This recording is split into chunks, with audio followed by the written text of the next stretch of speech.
Come on down, you're the next contestant on Price is Right Wrestling, and the fireworks and the party continue. Hooray, party, a big old summer party. A tradition unlike any other, because previous incarnations of said tradition actually used to be good. I'm John Renton with my review of WWE NXT 2.0, Great American Bash. It's the equivalent of Great American Bash 1991 or 2000, i.e. the really, really bad ones. Jesus fucking Christ, what has fucking happened to WWE NXT? Oh, I know. They threw a bunch of Mario color splash graphics all over it, decided to add a whole bunch of gimmicks that really aren't any fucking good, and they decided to put some good people in there to entice the wrestling fans to say, oh yeah, I'll tune in to watch these people, and then, oh, you're going to put them in stuff like this. Remember when the Great American Bash used to be good? I mean, sure, it did start as a summertime tradition with a Great American Bash event in 1985, and then went to a touring schedule in 86, 87, 88. They even did one in 89, but Jim fucking Hurd fucking ruined it. I talked about War Games and a little bit of the Great American Bash stuff in a Real Honest Thoughts video, so you can check that out, but good fucking God. WWE sure loves to take, intellectual properties and just shove them into the goddamn shitter, don't they? There were a couple decent things on this show, but this did not feel like a Great American Bash event. So, Briggs, Jensen, Fallon, Henley, my fucking goodness, and a whole bunch of the other talents that weren't going to be utilized on this show in various summer clothes around a pool party, grilling stuff and everything, and Ikemen Jiro was drinking. And I don't drink, but I feel like drinking whenever I see gimmicks like Ikemen Jiro, who, God damn, just such a fucking bad gimmick, and just so... There were a bunch of pretty girls all running around in bathing suits, so I guess we could entice everybody to watch because of that. It's not wrestling, but whatever. And Sangha cannonballs Dookie Nukie Hudson, and then they splash each other.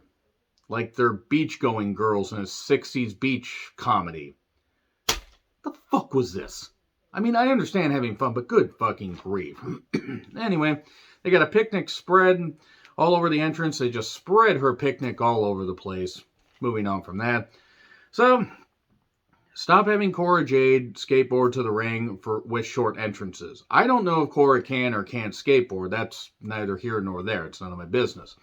It adds to her look, but if she's only going to ride the skateboard a little bit like Shane Douglas or Johnny Ace of the Dynamic Dudes, then it's not a good look at all. So, her and Roxanne, who doesn't even put on the red dress at night. Roxanne, put on the red... Anyway, no, that's turn on the red light. Moving on from the Roxanne references, I'm sure nobody on this channel understands.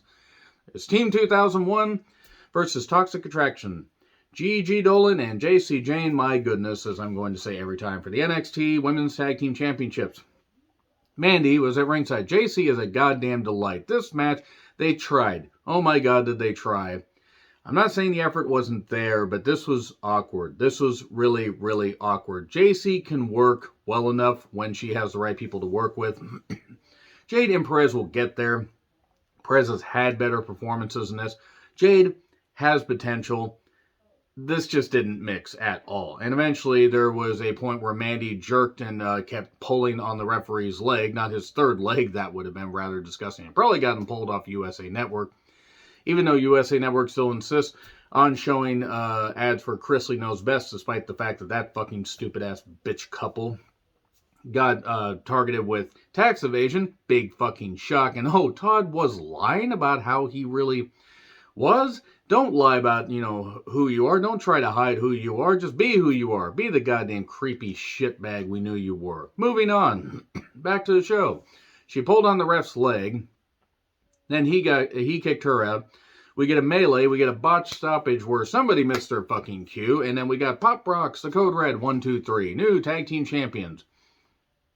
Had JC and Gigi not lost to Dakota and Raquel for a few days just before winning them back, just for Raquel to be called up, because they had to team her with Lacey Evans as the twin Capitol storming towers, this actually could have meant something. But unfortunately, you had them lose the championships a few months ago.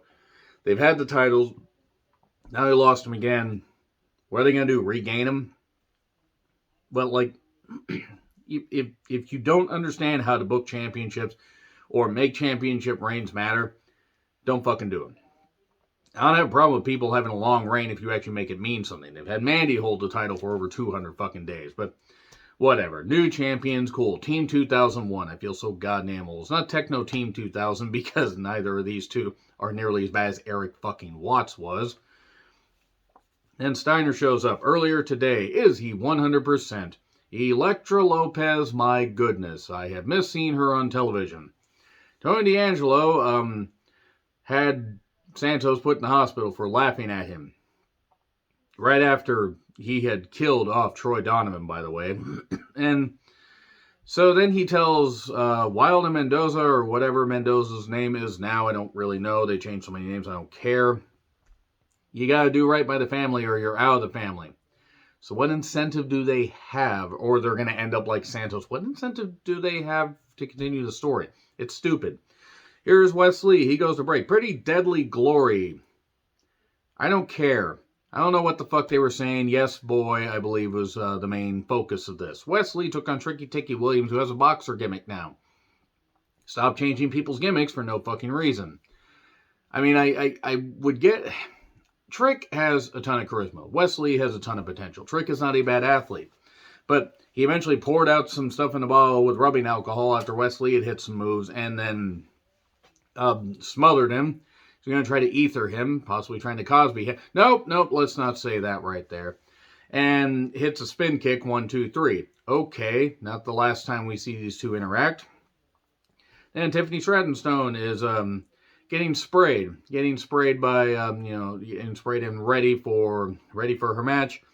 And then she wants more powder. And then Wendy Choo Choo decides to show up and powder her in the face. Dirty Blonde gets a facial from an Asian American in a onesie, news at 11. So there we go. They're fighting during the break. They actually decided to have them fight. They decided to have this fucking feud. This fucking feud with this goddamn atrocious gimmick. A girl in pajamas getting the advantage over somebody that's basically a clueless version of, or a wrestling version of Alicia Silverstone's clueless character. We used a wheelchair. We used a trash can. At one point, Wendy was sitting on a throne. They battled to the ring, and then we have a match where, okay... What Amazonian tribe did grounds did I desecrate to warrant having to deal with Wendy Choo, this abortion of a fucking gimmick? Tiffany targets the hand. Look, both these women can work. Tiffany can work. Wendy can work if you take her out of stupid gimmicks like this. And eventually, I don't know what the fuck Tiffany calls that splash. So twist splash, 1, 2, 3. And there you go. She wins. Cool. Whatever. There was some psychology hidden among all this sea of bullshit. Mackenzie interviews Jaden Perez. So, even though Roxanne Perez says weeks ago she could have cashed in her contract, her breakout tournament contract, to face off against Mandy, she chose to go after the tag titles. Now she says she's going to cash in her contract to face off against Mandy. Fuck it. You know what? I don't even care. She's probably going to lose anyway. Watch her be a double champion. Watch somebody from, freaking Saturn win the championship at this point. Whatever. It's probably going to be Nikita Lyons, which ain't a good idea. I mean, it might have been a good idea until we saw the fact that Nikita can't figure out what her gimmick is and hit some cool kicks and the split finish, and that's about it. Steiner is backstage, and he's just working out. Grimes is there too, and Apollo, his generic ass thing. Look, Apollo, this gimmick might work. I don't know what the fuck they're doing. What is his future? He talks about the last year of his career. His kids were not interested and tuned out. But once he got into NXT 2.0, once he came back to NXT, basically, his kids started watching again. They motivated him. And he talks about the young talent. Then here's Giovanni Vinci. They could have kept this guy with Walter and the Glory of the Kaiser. And it actually would have been good. He would have had two people. Two bodyguards. But no, they made him a stupid male model. Hey, there's another stupid male model gimmick going on here that's going to just basically sink everybody. But he says, we'll have a match next week, and you got 7 days to come up with an excuse to tell your kids. Ooh. Mackenzie then interviews Ivy Nile, who talks about Diamond Mine being forever, and then here's arguing, literally 10 feet over, and says, Tatum, quit arguing with people. If you can't get yourself out of a situation, come train with me tomorrow at 8 a.m. One of two things is going on with this. They're either going to team or they're going to be in a relationship. Just the tension is so goddamn high. Actually, I think it's just going to be that they're going to team. Tatum has a look, has potential. Ivy Nile, strong as hell. I don't really know what the hell we're going with here. So then we have... I will say this much. The camera was 500% too close to Grayson Waller's face. Hayes says that he don't miss, as if you needed to be reminded of that. And the former Jordan Devlin, a.k.a. the Necessary Evil, as he's calling himself. That's fitting. That's fitting that he's calling himself the Necessary Evil. Look up Jordan Devlin speaking out. That's all I'm going to say. But even if none of that was the case, Jordan Devlin just isn't interesting. Even if that stuff wasn't true, and it may or may not be. Just saying. Jordan Devlin, JD McDonough, whatever, it's not interesting. He's fine in the ring. And it looks like if a Teletubby lost weight except in the face. Now his face is about, just so goddamn big. How the fuck can he fit it through goddamn customs? So anyway, so Steiner refuses tape on his shoulder. Hayes gets a grandiose entrance. Tricky Dicky Williams introduces them. He gets a basketball gear-inspired theme. While Williams still has the gloves on him. And here's the thing. Hayes versus Waller for the North American Championship worked fine. Worked absolutely fine. Mello, I guess, was a de facto face, but then they messed that up. Here's how they messed it up. It was well worked, but I didn't care. And that's nothing against, basically playing against Waller, because he's a fucking weirdo. But yeah, crossface. And later, Wesley stops Trick. Mello still hits the leg drop off the top, 1, 2, 3. Now, I'm not advocating that Grayson Waller should have won the championship or should ever win a championship here. But what the fuck? Like, who was the face? Who was the heel? I don't know what the fuck this was. Mello wins. That's fine. Wesley getting a little bit of revenge on Trick. That's fine. I'm alright with that. I'm alright with Wesley being featured more. So there's a QR code that shows up, and it was 8, 10, 11. As far as either a time or a possible reference to a Bible verse. Look it up. 8, 10, 11. You'll understand what I mean. Probably has to do with Joe Wayne Gacy. Why they do it in the QR code form, I have no idea. So, Zion Quinn says he heats box office. I like Zion Quinn. He has a good look, but they have not utilized him well, so this is just delusional heel stuff. Diamond Mine is forever. So Strong and Kent make their entrance. We go to break. Mandy cuts a promo on how Gigi and JC will win the tag titles back, and that she will face Roxanne Perez and beat her. Okay. And in Chase University, I don't know what the fuck this is. Thea and Bodie Gunn decide to talk about the fact that they watch Money in the Bank 50 times. Some guy named Chad talked about the Declaration of Independence being signed on July 2nd. And said something about John Adams. And the quote was, who the fuck did John Adams ever beat? This is something they thought was a good idea to put on a wrestling show. The Creeds took on Strong and Kemp in a match that certainly happened. NXT tag titles. That cannonball move is stupid. Brutus is going to hurt himself. Now, yes, wrestling is a high-contact line of entertainment and sport, and athleticism and all that jazz. That cannonball move to the... Ow. Just ow. The match was fine. Diamond Mine hasn't meant shit. Sydney Lariat, 1, 2, 3. There you go. Strong is pissed, I think. It's hard to tell.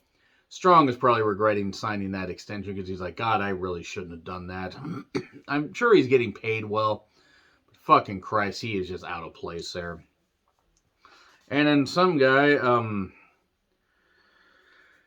breaking down mathematics and equations, and it's axioms. Somebody told me it's a kid, but is it just a kid, or is it the wrestler a kid? I kid, haha, it is a kid. Okay, axiom.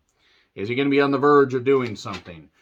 Indie gaming fans will absolutely blow their load hearing that. Why is Von Wagner on my television? Why is poor Solo Sikoa here? Hey, Norman Smiley sighting. No big wiggle. WCW fans will just be losing their minds. Entrances for the main event. After we run down the card for next week, which is Cruz versus Giovanni Vinci, Roxanne Perez versus Mandy Rose. There's some, I think it's Solo versus Von Wagner. Boy, does that sound like a lineup you want to tune in for. Steiner versus Grimes for the NXT title match. For the NXT title.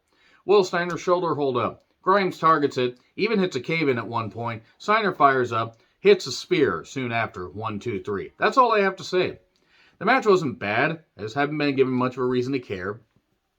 And then the former Jordan Devlin just shows up, beats shit out of Steiner, calls himself the Necessary Evil, which is fitting.